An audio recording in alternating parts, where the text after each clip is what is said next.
We have seen that the 007 agent is a unique and time-saving solution for a user interface. We have also seen how we can sense a variety of switch inputs and control a lot of LED indicators. Now, we will take a closer look at the software to control the 007. In this demonstration, I am using a custom serial input-output monitor that shows the results on a large LCD. In this monitor, the latest byte always appears on the left, and previous received bytes are pushed to the right, so it will appear to read backwards. All input and output is in hexadecimal in this system, but remember, the agent can just as easily be programmed with decimal-defined inputs and output bytes. This system connects to a full set of 20 switches, 40 LEDs, and 2 rotary encoders.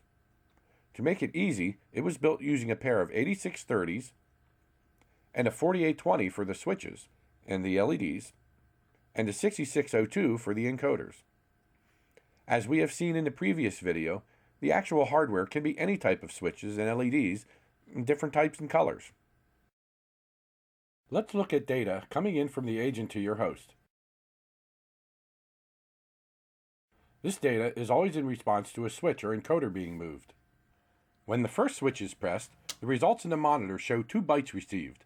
The first byte, E0, identifies the agent board number that generated the event, in this case board 0, the only one in the system. The second byte received tells us a button was pressed, and it is button 0. A button press is indicated by the button number directly. Button press events range from 00 up to 13. When the switch is released, we now see 2 more bytes. The board identifier E0 again, followed by the button number that was released, added to the value 20. Values from 20 and up indicate a release. In most situations, you can ignore the button releases, and only the press is significant. Released button bytes range from 20 to 33. Here, the second button is pressed. We see that the button number 1 is transmitted. Again, the E0 indicates board number 0 generated the button event. When the second button is released, we get the value 21. That is the button number 1 added to the value 20 that indicates the release. Encoder clicks are reported similar to a button press event. Rotating the first encoder left gives us a 40. Rotating the first encoder right gives us a 50. A 1 is added to the message to indicate the second encoder. When rotated left, we receive a 41. And a 51 when rotated right. Multiple rotations of the encoder simply generate multiple messages. Here, 2 clicks of the encoder give us 2 pairs of bytes.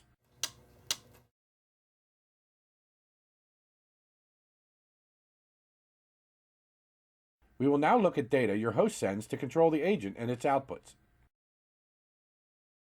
To turn on the first LED, we send B028. The B0 identifies which agent the message is destined for. B0 is for agent board 0. If it were destined for board 1, we would have sent a B1. 28 is the code to turn on an LED. 28 is added to the LED number, and since we are turning on LED 0, nothing is added. To turn off an individual LED, we send the LED number alone. The B0 again identifies the first board number 0, and the 00 byte identifies the first LED, whose number is 0. Now we turn on the second LED. B0 is followed by 29.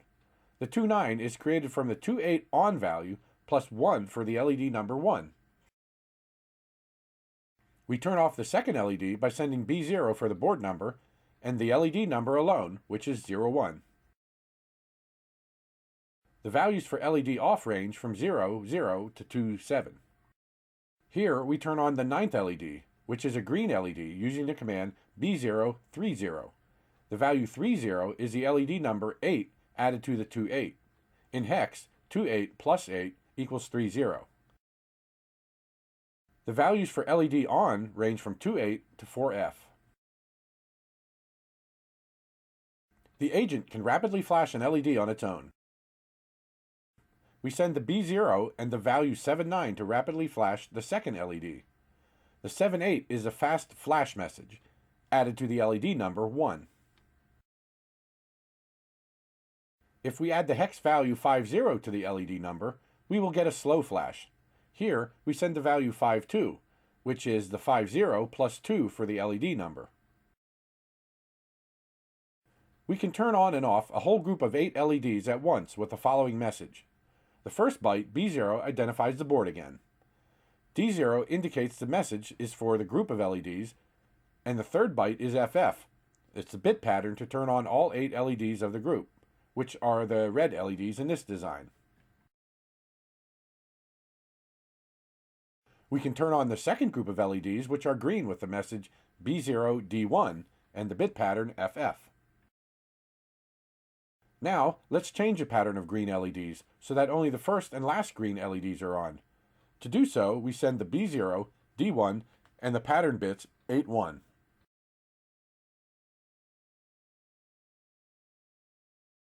We can clear the board, so to speak, by sending the command to turn off all 40 LEDs controlled by this one agent.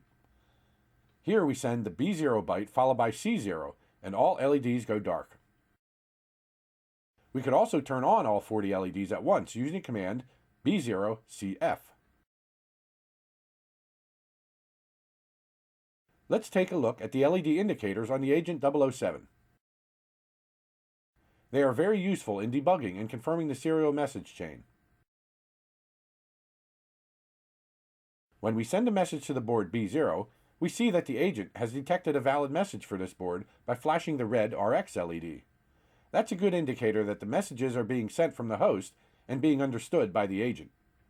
If we had a second board in the system, we would be using B1 to control the LEDs connected to the second agent. If we do that here, we see that the first, and in this case the only agent, will flash a TX LED as it sends a command on to the next board instead of acting upon it. If we see only the TX LED flash, that indicates that that particular agent is sending a button or encoder event down the serial chain. Now we will examine a few other messages you can send to the agent processor. We can reset the agent processor remotely using a single byte FE. We should then wait a few hundred milliseconds for this command to propagate to all 16 agents if we have that many in the chain. After power up, the agents are in self-test mode for 15 seconds as indicated with the yellow LED remaining lit. To quit self-test mode, we can send the initialize command we call enumeration.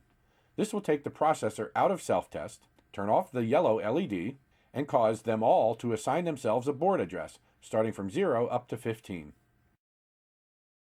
We send the byte AE, follow that with AF.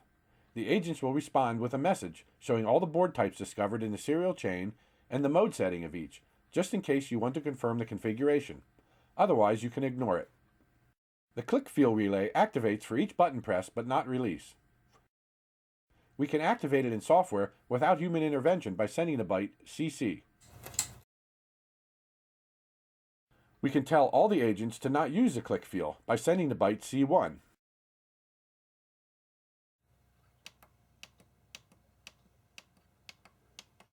Sending C2 will allow it to click for button presses only, but not the encoders.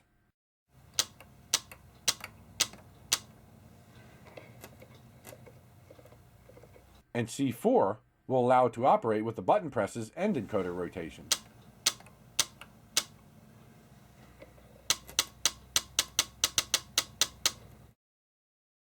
When we use momentary switches, we can assume that they are all off when powered up. If we have wired in some steady-state switches, such as toggle or limit switches, we can't assume the state of the switches on power-up. So we send the byte B0, A0, and the agent will respond with the state of all 20 switches in the same format as though they were all just set. Now the host will know where each switch is set upon power-up. Anytime the host wants to know the current state of all switches, sending the A0 byte will get that response. All this information can be found in a single-page document on the angeliselectronics.com website. There was one written for hexadecimal, and another written for those that prefer decimal numbers. But we didn't stop there. For power users, or the very curious, we also publish a 25-page document covering every aspect of the 007 agent, including detailed charts defining every possible serial message. Schematics, layout, and connection guides. That is pretty much all there is to operating the 007 Agent Human Interface Processor. Call upon 007 next time you want to add a user interface to your electronic project. All the hard work is done, and we can guarantee that the agent will help you complete your mission.